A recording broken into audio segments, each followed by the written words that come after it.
So,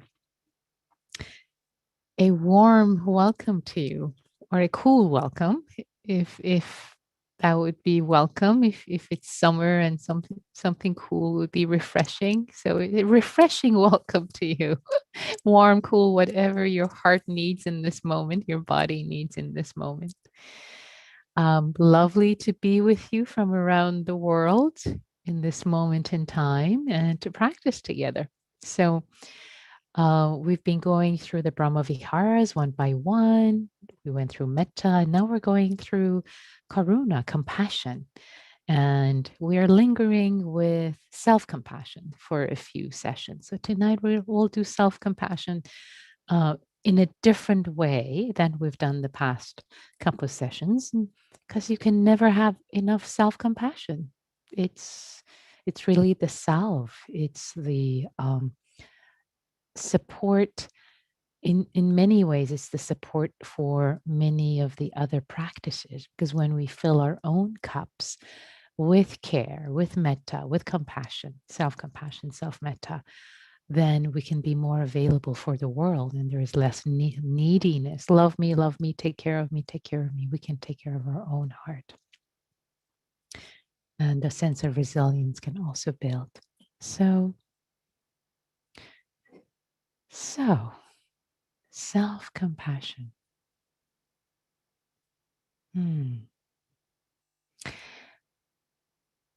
So, one thing that sometimes comes up when we try to practice self compassion is this voice that says, oh, if you're too compassionate, if you're compassionate to yourself, then you won't get anything done. You'll just become a couch potato. So, you have to be hard on yourself to get yourself accomplishing things that you need to accomplish in life. And that's unfortunately not the voice of wisdom. It's more the voice of fear. And it's very common. It's very common. Plenty of work and research has been done on this. And it's very common, having practiced it myself, self compassion practices, and also having taught it to many people. It often comes up. There's a sense of suspicion of self-compassion as weakening. It will make me too weak in so many ways. And this is one story. So I invite you to distinguish between when something is challenging and there is suffering, for us to hold ourselves with care for the suffering that is happening, for the suffering that's arising for us in our heart, emotionally, in our bodies, etc., as a way to support and empower us to be in our power, to really be a sense of, when I actually say it, I want to sit up straighter because I'm holding myself in compassion in my own care. There's a sense of empowerment, of care and love, and this feeling that, oh, sweetie, this hurts and it's okay. It's okay. And an empowerment to actually take on things that are more challenging instead of, if I was beating myself up, say I'm hurting, say something has been challenging, let's say I didn't get what I wanted to get done today, and now I'm beating myself up. Oh, you're no good. You're a loser. You never um, complete your deadlines. Ouch, ouch, ouch. That feels very belittling. It feels I'm feeling even more hurt. Now I want to go and crawl under the covers and not talk to anyone. And so it diminishes me. It makes me even more powerless. Whereas a sense of, oh, okay, I messed up. Oh, that feels really bad. Okay, sweetie, I realize various things that were going on. And also, yeah, maybe you didn't do your best. I still love you. I still love you. I still care for you. And yes, maybe you didn't have to watch Netflix for 2 hours. Maybe that was not a good, maybe we should just not do that. Yeah, you're right. Okay, but it's okay. I still care for you. And okay, let's try to do better. So there's a different kind of a narrative. There's a different kind of an attitude that self-compassion can bring in. And I bring this up because it has come up before, both here and whenever I teach it. Of course, this comes up as, does self-compassion make me a couch potato? So I invite you to experiment with these different narratives and see how actually it's not about, um, self-compassion is not about lying on the sofa and eating bonbons. It's not about cutting yourself complete slack in every matter. It's about caring for yourself and taking more responsibility in many ways. So, all right. So let's get started. Without further ado, let's practice self compassion in a different way tonight. So, I'd like to invite you to get into your meditation posture. And as always, we start by the breath with the breath and the body, landing and settling.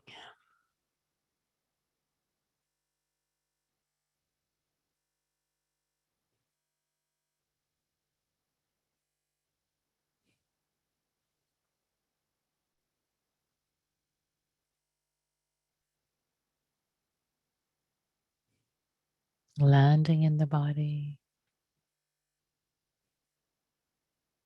with the breath, receiving the breath,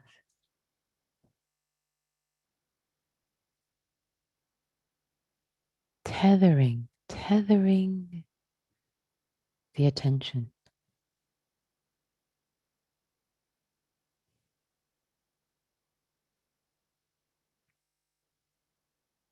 tethering the awareness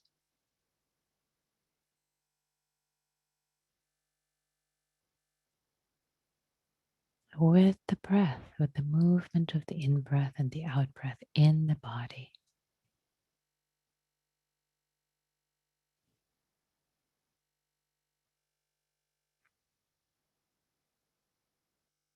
The entire breath, the entire body of the breath, in breath and out breath,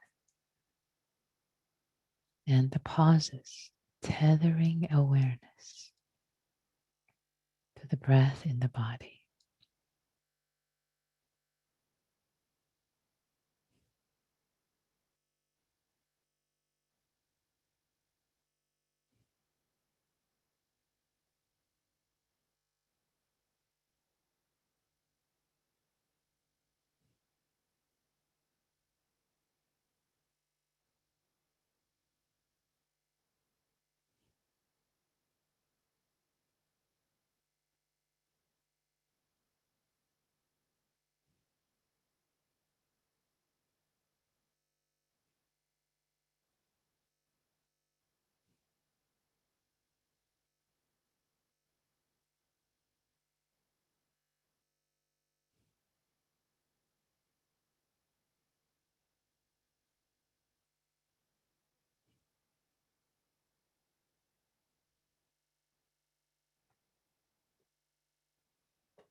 letting go of thoughts, memories,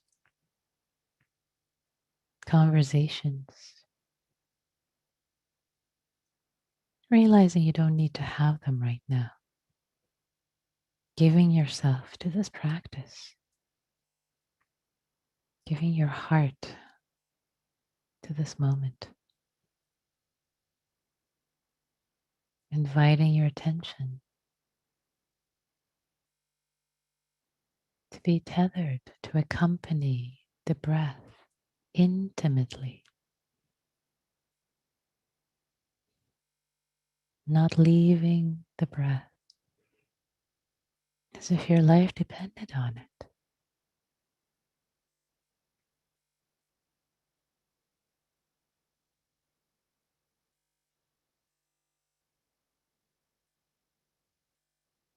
As if your liberation depended on it.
Now I'd like to invite you to bring to mind a being that represents unconditional love for you. Could be a living being in your life, someone who's passed away, a human, a pet, or an archetype. Could be Kuan Yin, representation of compassion, or the Buddha, or Jesus, the being of light, whatever works for you, and represents complete acceptance and unconditional love. Could even be the sun, the ocean, the well-rooted tree. Bring to mind this being.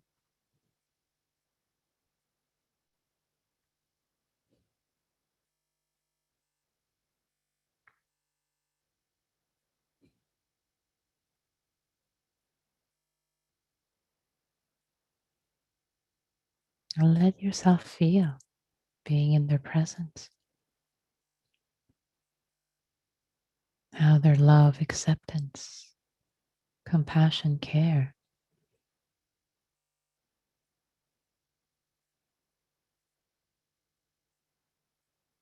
is boundless, not conditional.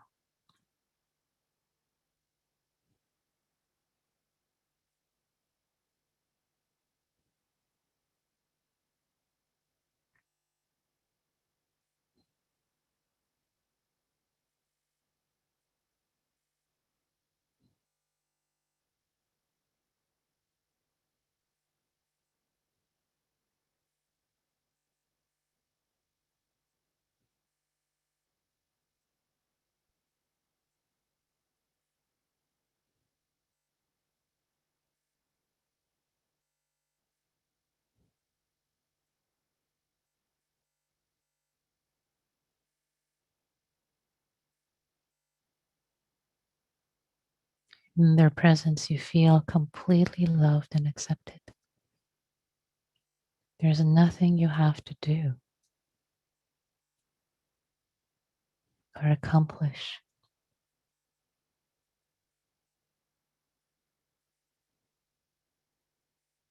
or be in any particular way. Their love, acceptance is unconditional.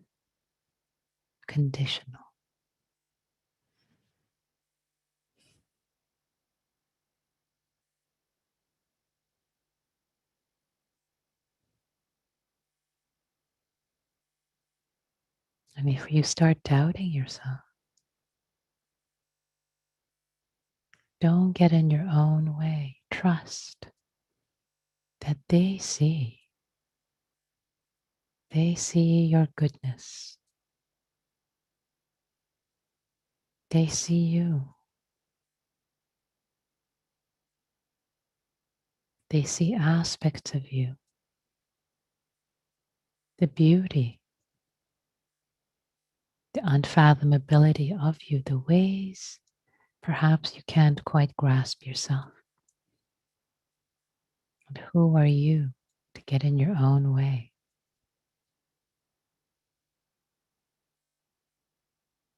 Get in the way of this being that is you and greater than you.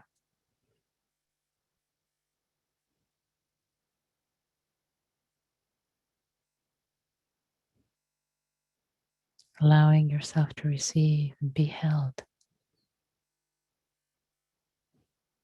feeling safe, loved, completely appreciated.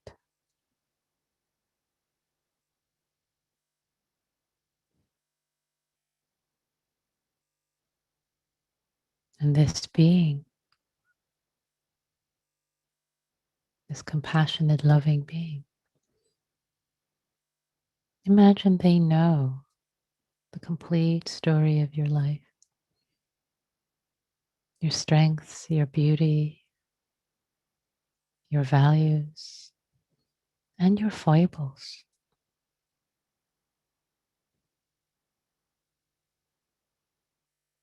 They know your struggles.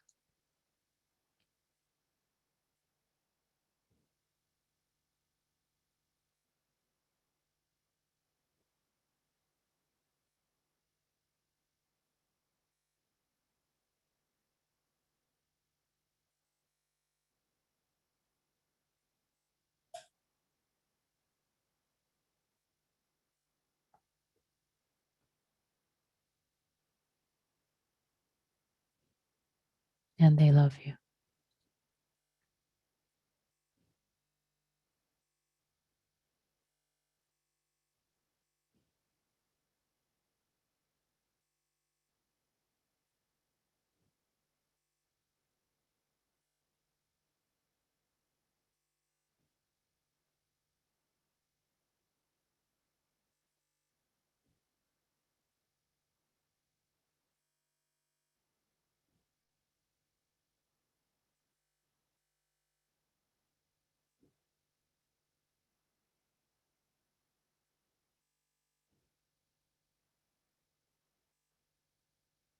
With each breath, receiving this unconditional love.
As you are in the presence of this compassionate being, continuing to soak up, soak in unconditional love and care.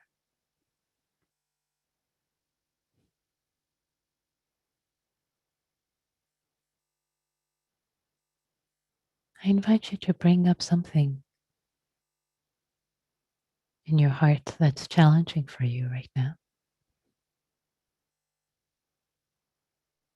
And if you're new to the practice, maybe not the most challenging aspect of your life right now. Bringing up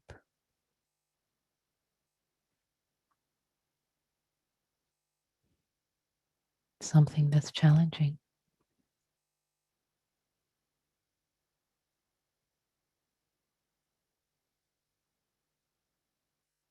It's been hard for you.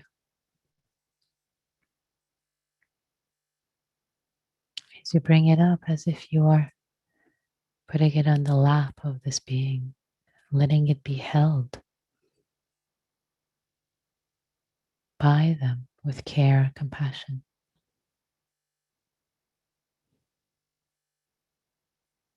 They see you. They know this hurts. They know this is hard for you. This is challenging.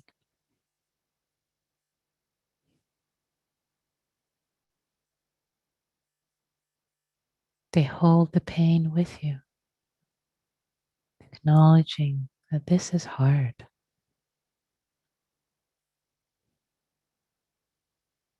And hold it with so much gentleness, love, and care. Hold you tenderly.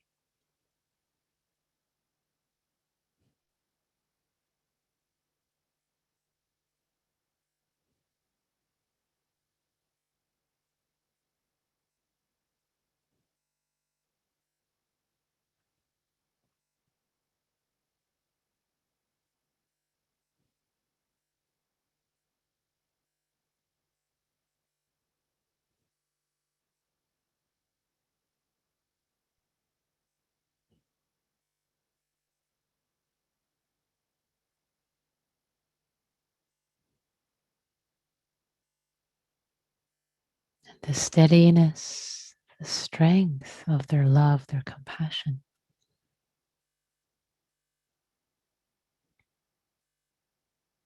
Let it awaken your own care and compassion for yourself, the strength of your own affection, warmth, care, so that you are holding this challenge, this pain, this sorrow, this difficulty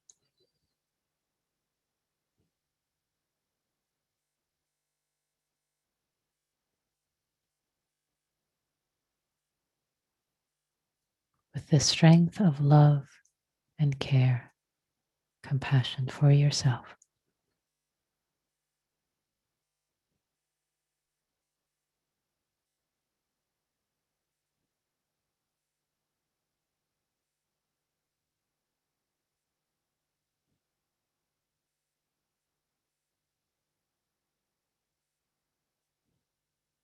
Feeling the empowerment of not just the compassionate being, but your own love and care for yourself.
You can lean into what aspect, whichever aspect supports you most in this practice right now. Leaning into the compassionate image, being held in their love and care, or challenge being held by them compassionately, or leaning more into your own compassion awakened lovingly, powerfully for yourself.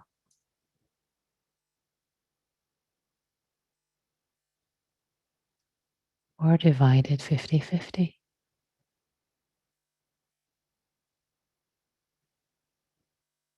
Feel free to experiment.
For the last moments of this practice period,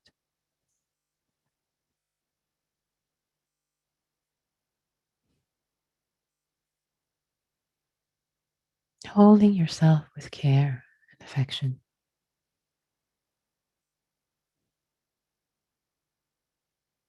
with compassion for whatever arose or did not arise during this practice period. If the mind was busy, wandering, or sleepy, or if challenges came up during the practice, it's okay. See if it can be held with love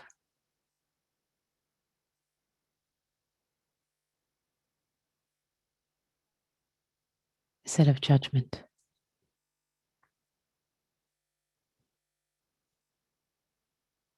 You've done your best.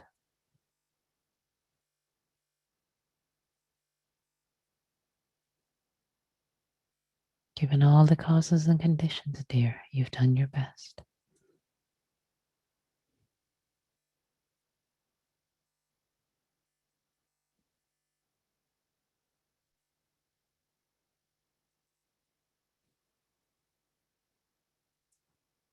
Noticing how empowering compassion, love can be.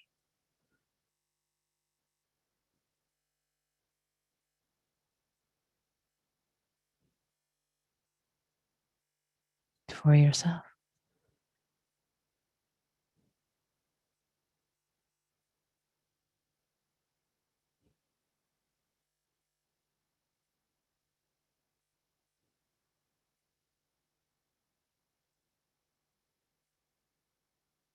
And opening up your circle of affection and care and compassion for all those who are practicing with you in this moment.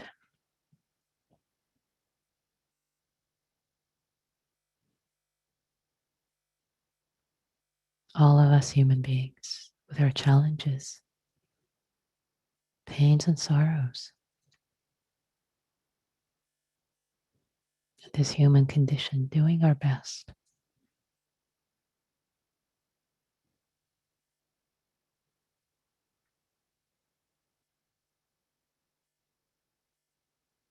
And extending further to all beings everywhere.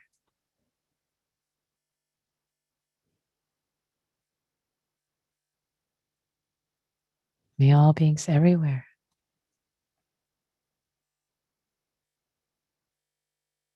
feel safe. May they be free from harm.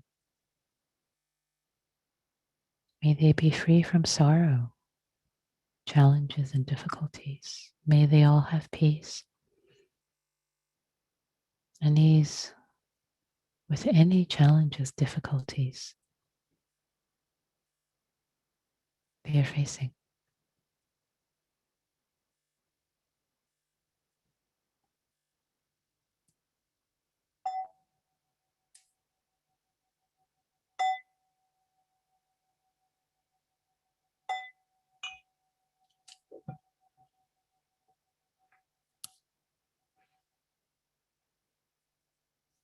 Thank you. Thank you all for your practice.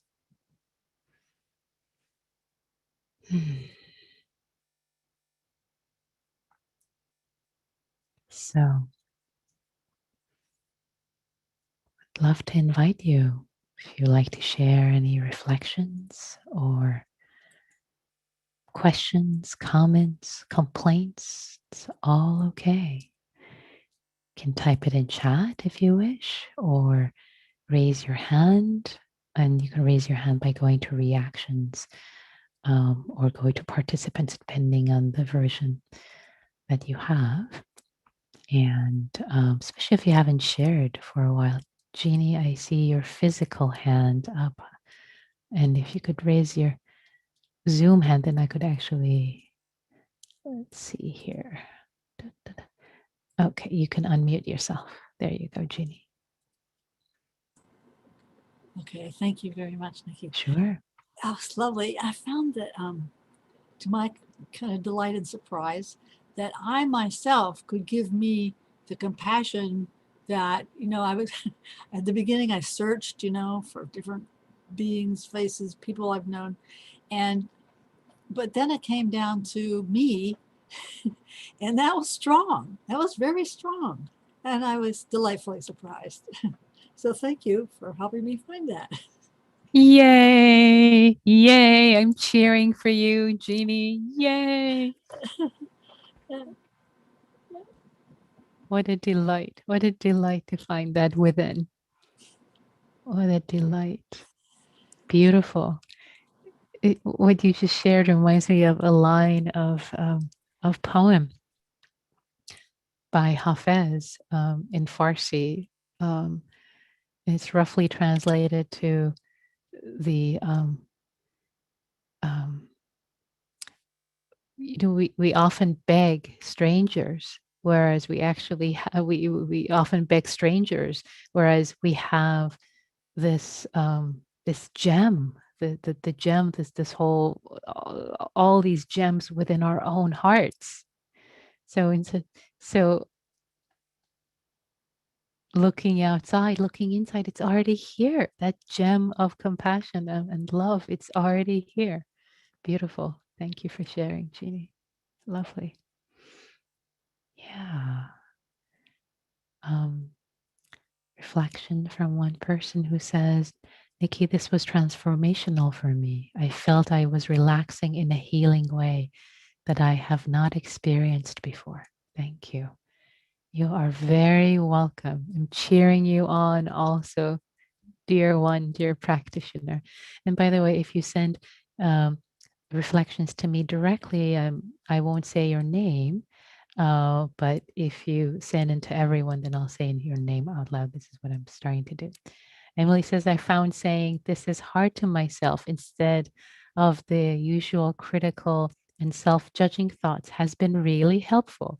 I've taken on Nikki's challenge from last week. Yay, Emily, that's great. That makes me very happy. Yay.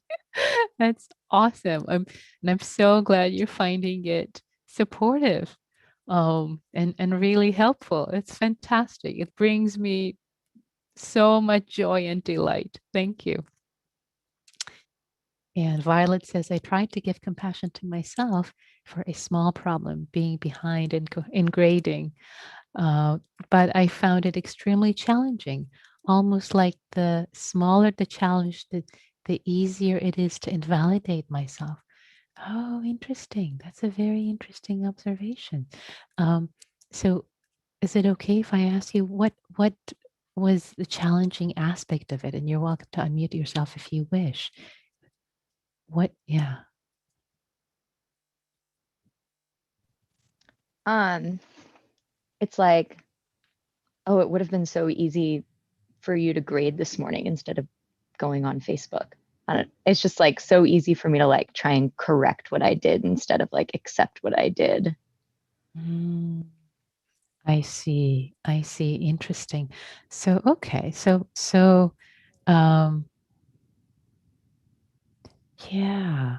So here's what I suggest working with it in this way, because in some ways, small, big, eh, you know, um, this is a stand-in maybe for something else too. So here's what I would suggest. There is pain right now, right? There is a pain of, oh, I'm behind in grading. This hurts, right? So for a moment, I'm going to suggest separating it from judging yourself in the morning and just feel like, oh, this is painful. Being behind is painful. So can you for a moment in your mind just separate these two for a moment? Yes. I see you nodding. Yes. Okay. So, and can there, and we'll get to the taking responsibility in a moment, but is it okay to say, oh, this is really painful right now. Ouch, sweetie. Ouch. This hurts. This is, uh, and for a moment, yeah, to keep it separated for a moment. Like, oh, sweetie, this is hard. This is painful. I don't like this situation. This is, ouch. Oh, It's interesting. I have so much aversion to feeling that I would rather beat myself up over not grading than actually feel that hurt. interesting. Okay. So there's something there. I invite you to feel into, have a question mark.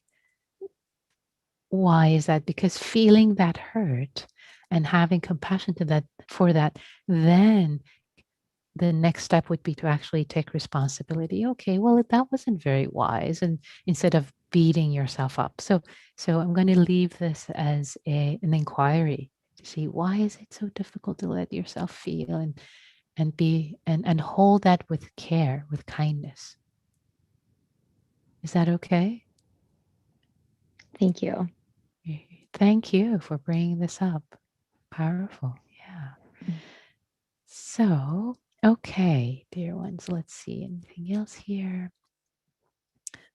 Um, okay, so let's more reflections will after we come back from groups attend to more. But so here's the invitation before you sign off. If you have to go, it's perfectly fine. But if you're signing off out of fear of not interacting with other human beings, believe me, they're really, really nice. This Sangha is really, really nice. So, and challenge yourself, extend your um, limits a little bit. If it scares you, stay and see. It's not that. It's what scares us, what's difficult to be with sometimes, that can actually be a gift of grace if we stay with it, if we touch into it. So the invitation for the small groups is start again with 30 seconds of um, silent metta, silent compassion for each other, just silently, as if you are each other's compassionate being, giving and knowing that you're also receiving, others are giving it to you, giving and receiving. And then you're welcome to share if you wish, as much or as little as you want, supporting each other, which I know naturally comes up in these groups. So with that, I'm going to create the breakout rooms and hope that you can stay and practice together. Okay, here we go. Opening the rooms now. Welcome back. Welcome back. And we have a couple of minutes left for any reflections you may like to share from the groups or the practice. And one reflection also I wanted to share before we went in to groups. Ben typed the let's see, where is it? Which yeah, the part of self who berates, the part of self who comforts. Which one of them actually wants you to succeed? Rhetorical, inspired by the book "There Is Nothing Wrong with You" by Cherry Huber. I love that question. Which part of you actually, which one of them wants you to succeed? The part of you that berates or the part of you that comforts? And what brings up for me is, if you have this boss who berates you, this manager who just berates every time you make the smallest mistake, berates you, and another boss that understands but really is kind but expects the best of you, you'll probably be you'll be burnt out by the first boss. You'll be living in fear of being let go of, being fired any moment, and you'll have a nervous breakdown probably. But the second boss, you might do, you may want to actually work for them and do your best. Anyway, some reflections on that. Thanks for sharing that, Ben. So, your turn, please. What's up?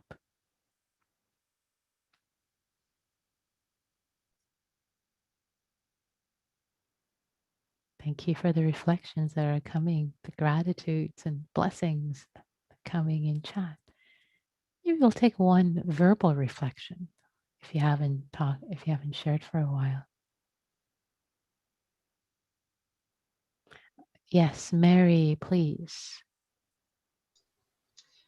So this is my second time with you on happy hour, and in the small group, which I always find so powerful to be in small groups with strangers. I came to this question of the grief that I'm encountering, and is it okay to be with the is it okay for the grief to be okay? I don't know if I'm making any sense, but that there's so much grief. How can it be okay for there to be so much grief? How can I be okay when there is so much grief? Not just my grief, but all the grief. And I feel like that's a place where I'm stuck. Yeah. That it's not okay for me to be okay. Yeah. Yeah. Yeah.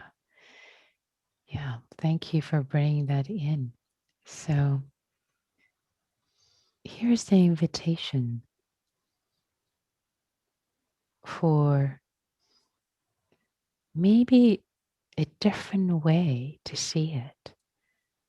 Is, one view, as you were saying, is that the grief is, there's so much grief, not just my grief, not just your grief, but so much grief in the world. Is it okay? Is it okay to be okay with so much grief? Oh, it feels so overwhelming. It's just, one wants to hang one's head and just like, enough. This is just so much. Is it okay to even be okay with it all? Is it? That's what I'm hearing you say. Yeah. Right. So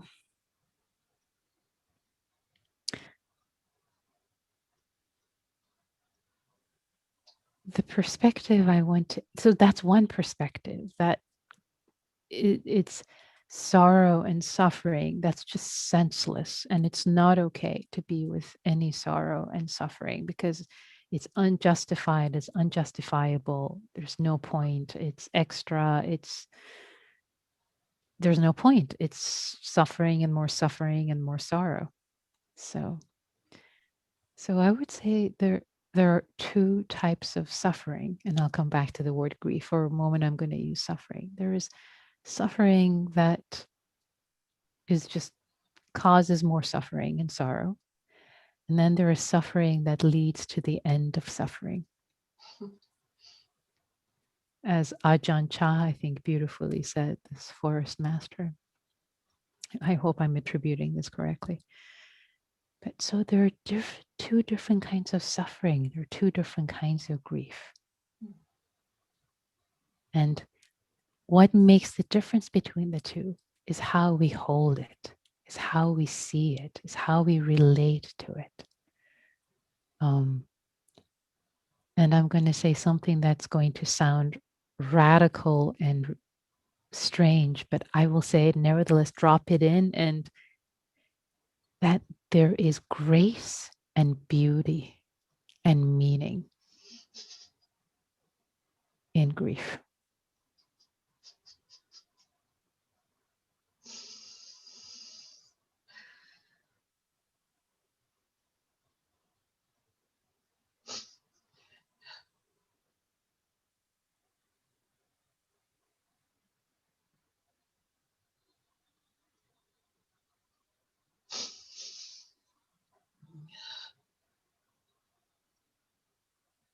And so much more, and so much more. So opening up to the possibility of its transformational power to serve one and to serve everyone, to serve the world. Thank you, Mary. Thank you.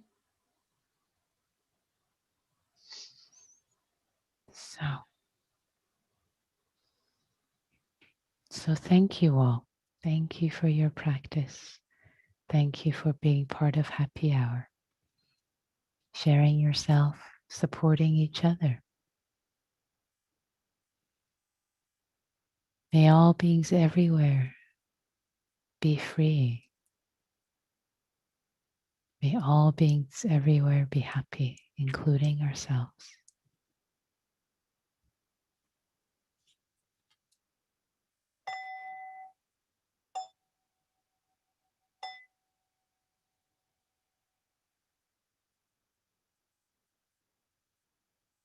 Thank you all.